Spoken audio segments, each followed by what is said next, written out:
Friday night, we went to the bus station, and there is our bus. It was actually a double-decker. I don't think I've ever been on a double-decker bus before. And we were all on the top. I'm glad I wasn't on the bottom. We could see a lot better. And it felt really weird knowing that there was not a driver sitting up in the windshield.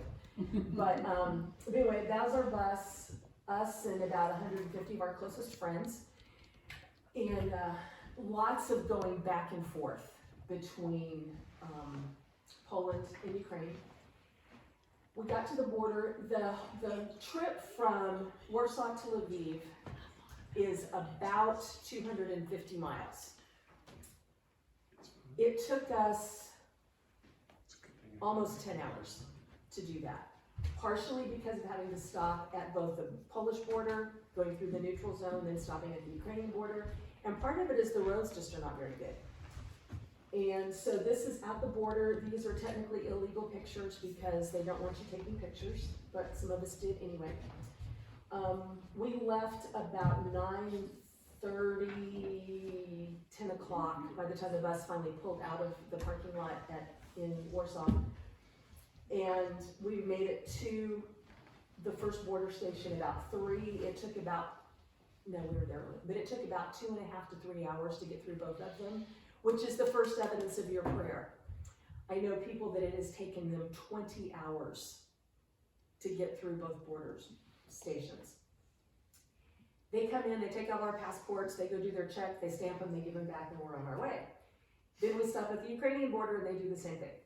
So that is the sunrise at about 4 o'clock in the morning, because we're so far north. And then these are just a few pictures of our drive as we went through. They're not very good because they were taken through bus windows. And not at a high rate of speed, but they were taken through bus windows. Their countryside looks much like ours does. There's rolling hills. You go through these little, they're villages there, but they go through these little towns. Some of them are gorgeous. Some of them look like many of our small towns do here, just dilapidated and run down. That's where all of the farming takes place. The one difference is what you see here. The first picture is an old military base that it had been shut down. It's been taken back over again for training. Rumor has it that there may be American soldiers that are helping with the training. I don't know that that's true. And then you see those metal, I found out those things are called hedgehogs. Don't know why, but you see them everywhere. It's just, so they can block off roads and stuff like that. The one on the right is one of the stations going into a city, and you can see the sandbags and the different things there. We got to Lviv, were met by several men from the host church to take us to our house where we would be staying for the week. This is the first time in a really, really long time that we've stayed in homes instead of staying in hotels. This man was, he and his wife were both saved through an English course many years ago. His family is in Poland. He is here by himself. He has had refugees in and out of his house ever since his family went to Poland. It's a new house on the southern part of town, absolutely gorgeous, very modern by Ukrainian standards. And you can see the driveway on the side. There's actually 4 different pictures there. You pull in, the driveway's gated off, you pull in, there's his garage. The other side is actually someone else's house. And then walking up to the door, and then their backyard was just a wonderful refuge for us every night when we got home. It was just beautiful. And then that's his kitchen. Everything is very modern. We had 15 people in there eating almost every meal, or breakfast and dinner anyway. And a lady that you see in the first picture, she was there probably about almost every evening helping him cook for us. Another lady from the church.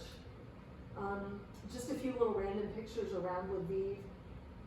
Small streets, they park on sidewalks, you can see that. You can see one of the buses that runs people around town. Lots of mass transit there.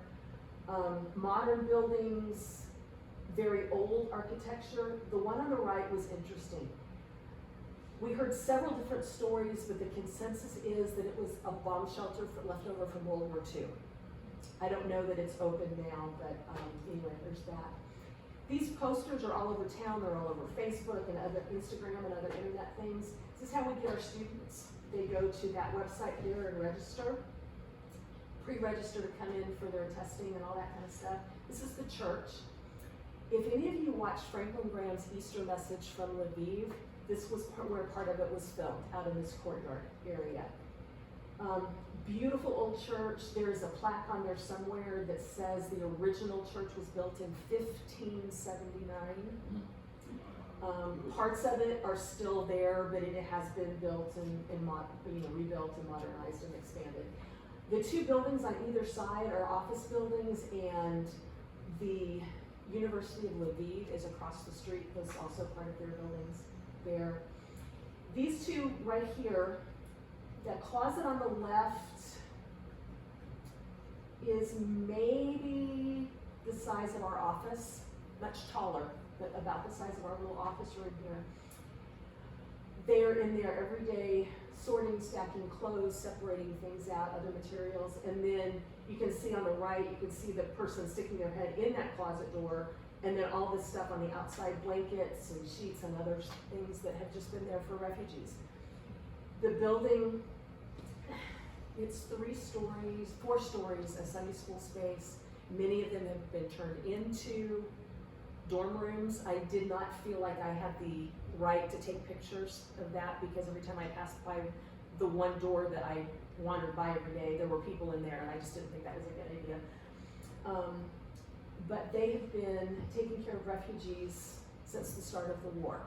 The population of the refugees has dwindled a lot because many of them have gone home, many of them are in other countries now. But this church has transformed their entire ministry to reach refugees and to be available for sleeping and food and clothes and how do I go get my paperwork so I can go someplace, and how do I find a doctor, and can you just, thing after thing after thing, story after story. Our kitchen crew on the left fed us lunch every day. They've been fixing 3 meals a day since the war started. They have teams that rotate through. And then the pastor is on the right. That was the best picture I could get of him. He was in some heavy conversation. But really, really nice guy.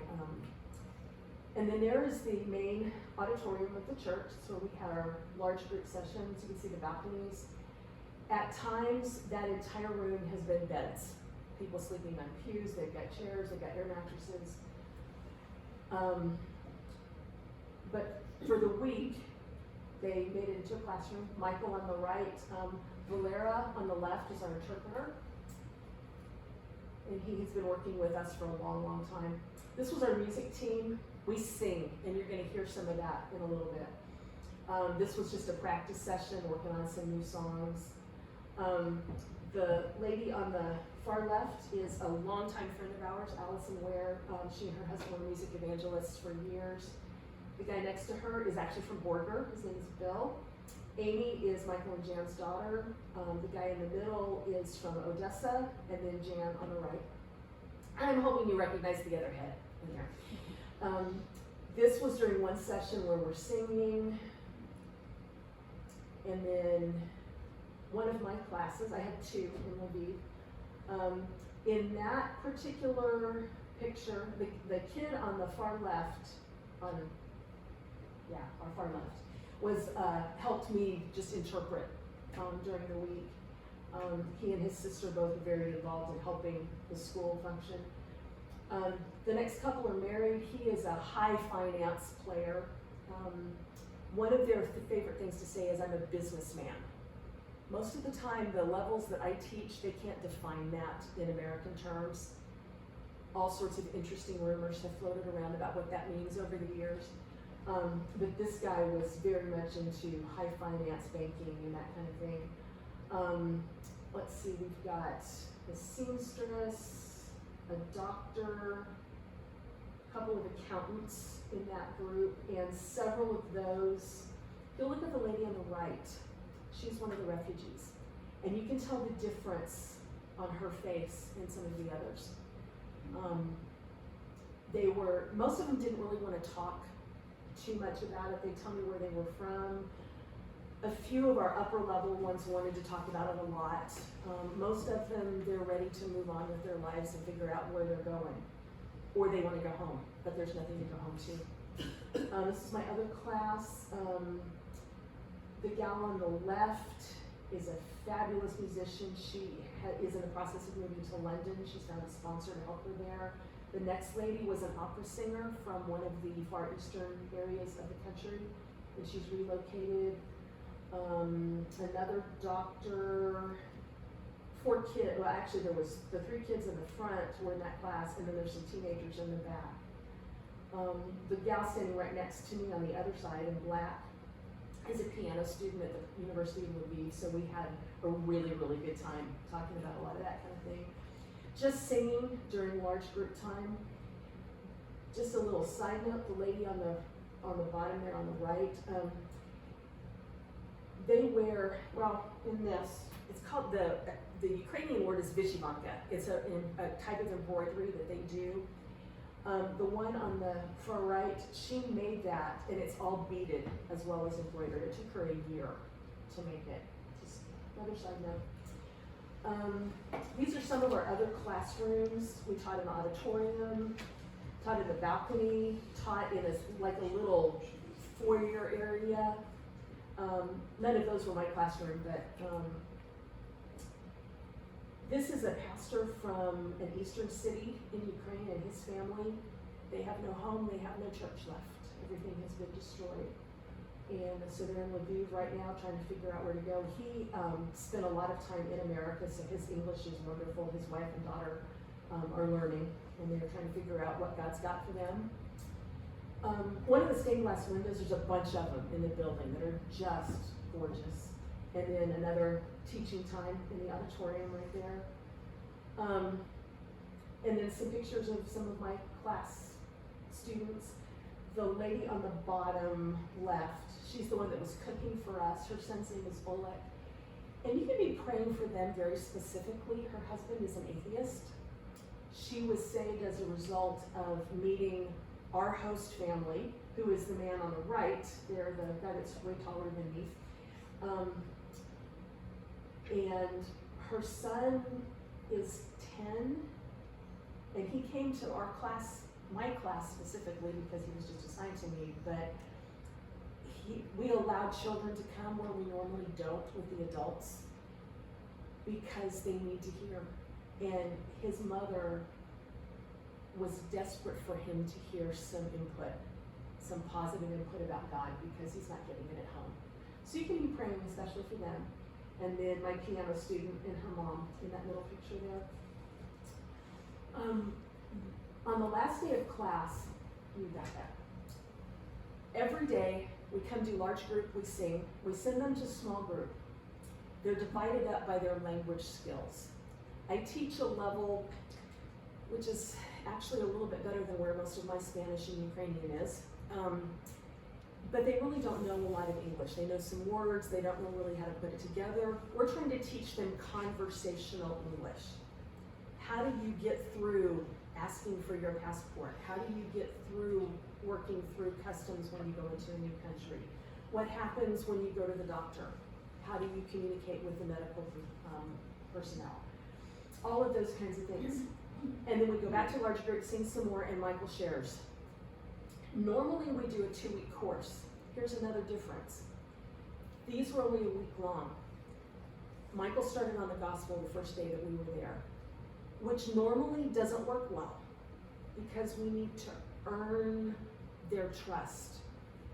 They need to know that we're not there just to get a bunch of numbers and, pulpit pound and Bible thump and all those kinds of things. But because of the war, because of all the crazy things going on, they are so much more open. Some of them were asking questions the first day. We know you're a Christian, can we ask you questions?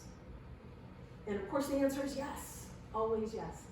But we try to let Michael do the one that actually shares the particulars of the gospel, because he does it with an interpreter, and even the ones who speak English almost as well as we do, we need to know that they're hearing it accurately. and that they're not misunderstanding things just because of the language barrier. So he shares every session. The last day, we give them a card to fill out, and you can see these guys doing that right now. I call it a very non-threatening survey. How did you find out about the course? Do you want to do this again? You get to give your teacher a grade. They all love that. What songs did you like? Are there songs that you would like to see on the song sheet the next time that we come? When do you want us to come back? There's one question that says you've listened to Michael all week. Have you done what he said? Do you want more information? I'm gonna say just random figures, at least 50% of those who check yes on the form just need more information. They've heard things, they have questions, they wanna know more. They may not be ready to say, yes, Jesus, I am accepting you as my Lord and Savior. Some of them are there, but at least 50% of them probably are not. But when we get done with those, we get a bunch of information off of them for ourselves, and then we turn everything over to the host church. They have incredible follow-up programs. And they're the ones that are responsible to make sure that the understanding is there, to meet those students where they are, get them involved in English clubs, get them involved in Bible studies, invite them to church. A lot of them won't come because it's not a comfortable place for them, but that's okay. We have to start somewhere. And we've given the church a huge opening to walk through, to follow up on all these students. Ukrainian English Bibles there on the right, and we'll all take time to write a little note to each of our students. It's always the same thing, and then we just put their name in it when we give it to them. We don't force them to take it. I think in 10 trips of doing this, I've had maybe 5 students that have said they don't want one. I've had a few that have not taken it because they didn't want to take one away from someone else who really needed it because they already had a Bible or 4 or 5 at home. But for the ones who are first timers, I've only had 4 or 5 that have not wanted it, and we don't force the issue. This gal right here is one of my favorite people in the world. Her name is Stacy. I met her in Dnipro, which is on the eastern side of the country, back in 2016 at my very first school. And her mom was one of our interpreters, and we had just maintained a really, really close friendship. She lives in Lviv now, so I got to spend a couple hours with her while we were there. This is a side note for those of you who are wondering about the war. Somebody gave Michael this big chunk of metal. Anybody know what it is? Shrapnel. It is shrapnel from a bomb, from a missile that hit one of our students' cars when he was still in the east. Went through his back windshield. Of course, probably totaled his car, but he's fine. But he picked that up out of his back seat and has been carrying it around with him for I don't know how many months. And so that's what that is right there. And that's my hand holding it. A little bit more evidence of war. Although Lviv itself has not been hit, there has been some attack on the outskirts of the town. They hit a train station. That area that I showed you earlier on, the reinstated military base was hit, or somewhere kind of close to that. But they have taken great pains to cover up stained glass windows and statues all over the area to try to protect them if they do get hit. Okay, we're done with Lviv. We get in a van and we drive 5 hours to Trinity, which was not that, it's really not 5 hours away unless you live in Ukraine and have to stop in every little small village. That's sunflowers that you're seeing there. And again, apologies for the pictures, they're taken out of van windows. There's one of the places, the bunkers, that's all the sandbags that are built up. There are probably machine guns in that building. Don't know for sure. That may have been the same place actually. But you can see the building, they're stopping us there, the hedgehogs. And they'll pull those over to stop traffic if they have to.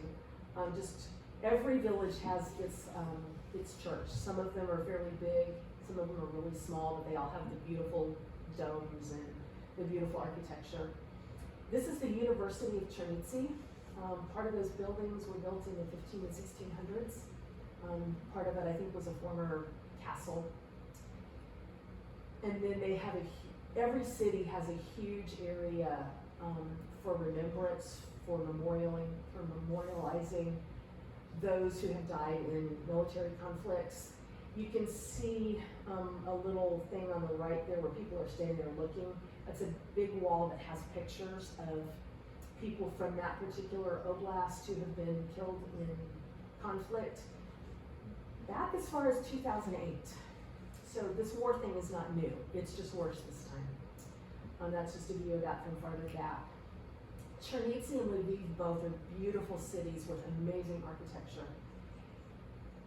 And this, the top picture is like one of those panorama pictures, that's why it looks kind of weird and curved. The bottom one is just the middle part there, which is our host church. This is a new church, they haven't been around all that long, meeting and reaching lots of non-Christians instead of being a traditional church. They have the same things there that we have here. You start a new church and you get a bunch of people that have never been to church before who won't ever come to an established church. They're reaching people like crazy. This is their platform area. The guy in the middle with the tie is the pastor, and he's got all of us up there. They're getting ready to give us some presents and talk about the things that had happened in the school that week. So this was actually the end of the trip, but they just fit there.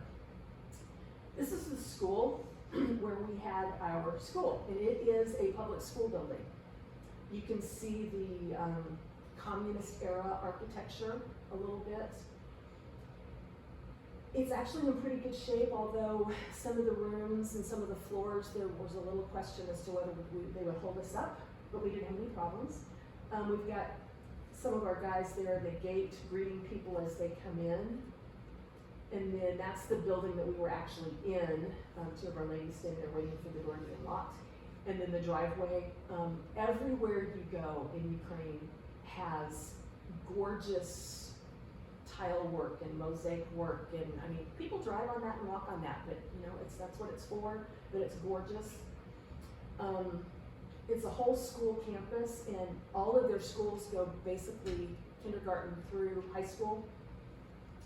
So they've got the play areas, and you can see some of how the building is just, it's in okay shape. It's in really good shape for some of the ones that we've been in before. This is just the registration time and the testing time.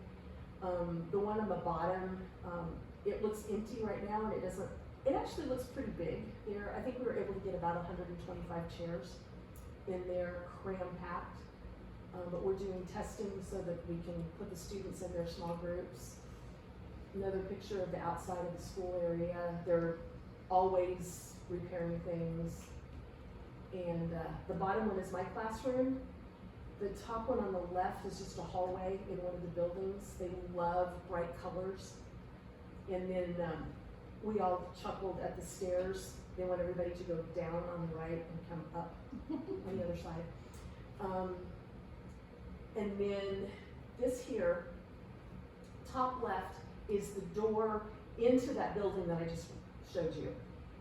This one on the bottom left, you go up those stairs, hang a right, and you go downstairs into the bomb shelter. And I'm really trying to hurry here.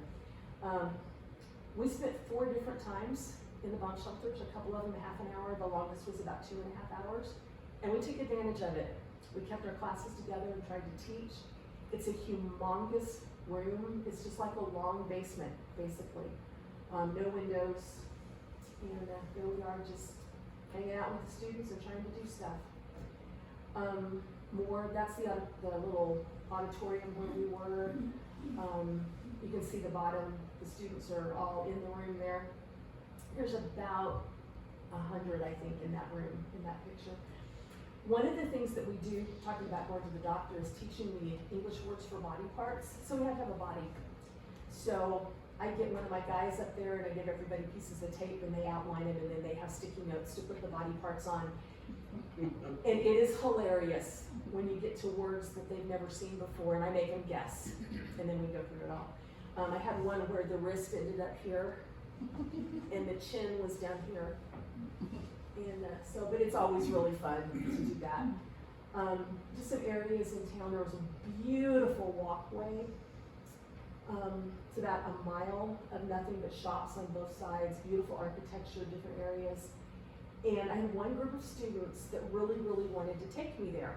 Well, the day before, we had learned about how to give directions in English. You go a block, you turn left, you turn right.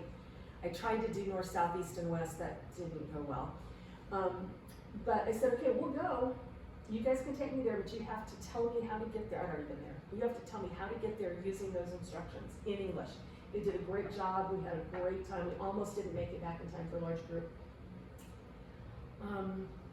My classes, more of my classes and my students in Trinity. Both the one on the left, the little boy was in our children's class, and then his mom was in one of the adult classes. And just more of my students. The ones on the bottom right, they wanted to make faces, so okay. The one on the top right, he was one of our refugee children, and you can tell by looking at his face. That was the biggest smile I got out of him all week. More of the classes. This one here, I gotta tell you a real quick story. The guy on the left was in my class. His daughter on the right was in another class at the same level. He was there 2 days and then he was gone. He came back the fourth day and he grabbed one of our interpreters to tell me where he had been. His name is Yuri. And he has a friend who has been fighting actually in the eastern part of the country even before the official war started. And he had come home for a little bit of a break and I guess to get more ammo and more vests because they have to supply a lot of their own stuff. And he said he was just home for a few days and I could see him yesterday. And he was telling me this, trying to explain why he couldn't come to class. And I am in tears telling him, why are you here today? Why aren't you with your friend? And he said, I don't know if I'll ever see him again. This man is from Trinity, which has not been super affected by war stuff, but they have. And then more of my class. Me teaching a song to the children's class. That was great fun. The first day, the keyboard wouldn't work, which is a whole other story I'm not even going to go into.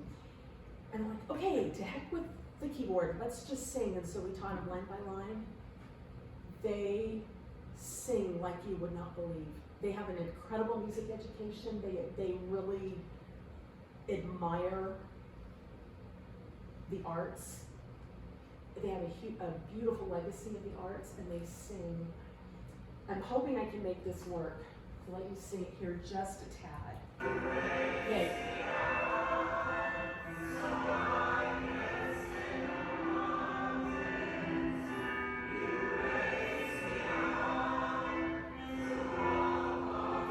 You're hearing the students, you're really not hearing the Americans sing that much, even though we've got microphones.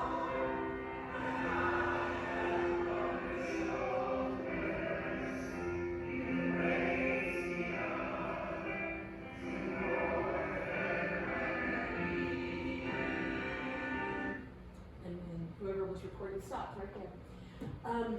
Real quick, this is where we stay with our host family in the building with the sign on it. That is actually a house. The bottom floor is a business, a dentist, and a lady who teaches English. Both work there. And they opened up their home to us because the lady who teaches English is one of our Ukrainian staff members. Fabulous family, so gracious. They live in the second and third floors, and they moved everything into their offices so that we could take over the second and third floors. That's the front of the house. Oops, go back with the gate, and then the ladies up in where that door's open. We went in there. We went to the left, and the guys went on up another stairwell up into the third floor. It's a beautiful house. This is the man of the family fixing barbecue for us for our last night there. A few more pictures. The one on the bottom left is the ladies' room, where we had 5 mattresses in there on the floor. They went out and bought us new mattresses. And NGI paid for the air conditioning unit that was in there because we knew it was going to be hot. The dog in the middle, I just had to throw that in there because that lived across the street and he was always talking to us. The one on the right is just showing you a different building in that same neighborhood and how much disrepair there is. Don't know why, but just another little bit there. The guy on the left was one of our drivers. His name is Alusha, and he is a bodybuilder. I mean, he's as big as he looks in that picture. His sister is the one that I'm with in the other picture, and her daughter. That's Ira, Bob, that I was asking you about, if you remember her. Yeah. And then Alla and Svetlana. Alla is the dentist, and then her friend that came to help cook and serve us and take care of us. Her brother is also a dentist and teaches at the university, and he drove us around. His name is Yvonne.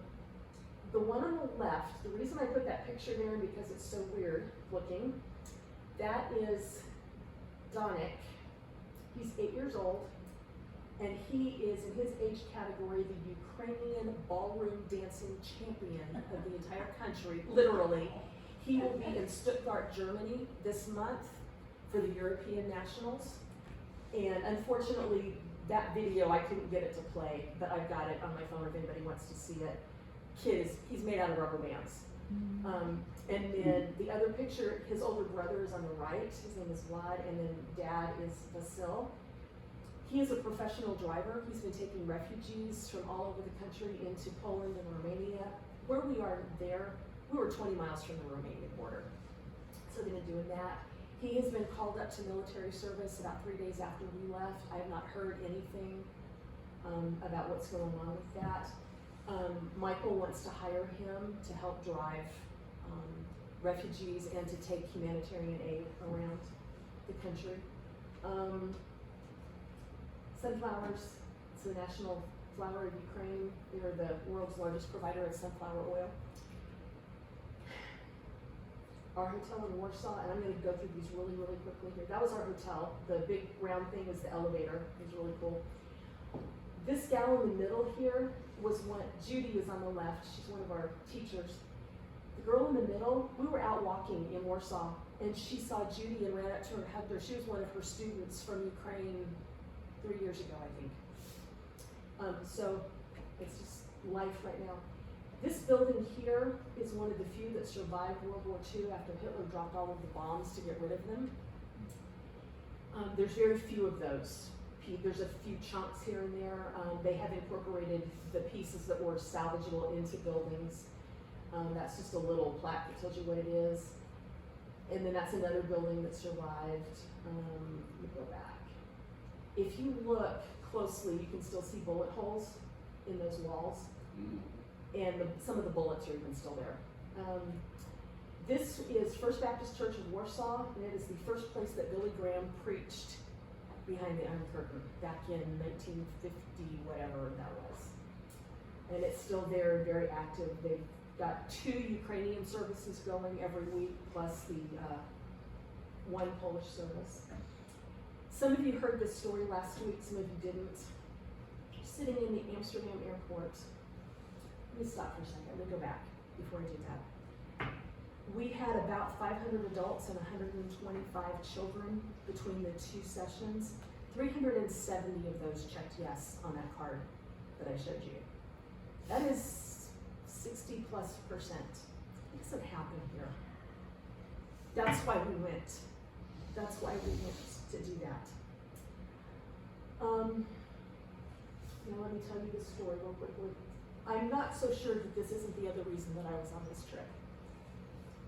Sitting in the Amsterdam airport, and everybody who's going to America who is not a U.S. citizen has to fill out some kind of COVID form. And so the people at Delta Airlines were walking around making sure everybody had those. One of the 2 families right there was sitting directly across from me. And I saw them pull out their Ukrainian passport. So of course I had to go talk to them. None of them had very good English skills. So I was able to help them work through that and help them understand what the guy was wanting them to do and all that. And then I asked them where they were from. From Mariupol. That's the city on the far southeast side that has been completely decimated. There is nothing to go back to. There are still some holdouts. There are still some people there living in bunkers, and I don't know how they've survived as long as they have, but there is no city left there, and it's one of the most gorgeous cities I've ever been in. So we chatted a little bit about that. Then I asked him where they were going. And the dad, the one in the middle, the adult in the middle, said, Oklahoma? And I said, oh, cool. That's where I'm going today too, because I flew to Oklahoma City. And he said, what city? And he said, Tulsa? Well, the lady right in the middle that's bending down, her name is Lynette. She's one of our teachers. She lives in Bentonville, Arkansas. She always flies out of Bentonville, but because we changed our planes to come home early, which by the way had nothing to do with the war, it was just some logistical stuff that happened and we just came home early. She couldn't fly back into Bentonville. She had to fly through Tulsa. Yeah. So between the two of us, we helped them work through so much stuff. This was taken in the Atlanta airport. They're being sponsored by a Methodist church in Tulsa. One of the families, they already had family that lived there, that's why they chose to go there. And they were met in Tulsa with the news channel and posters and signs and the whole thing. But there was nobody there in Atlanta to help them. And I have no idea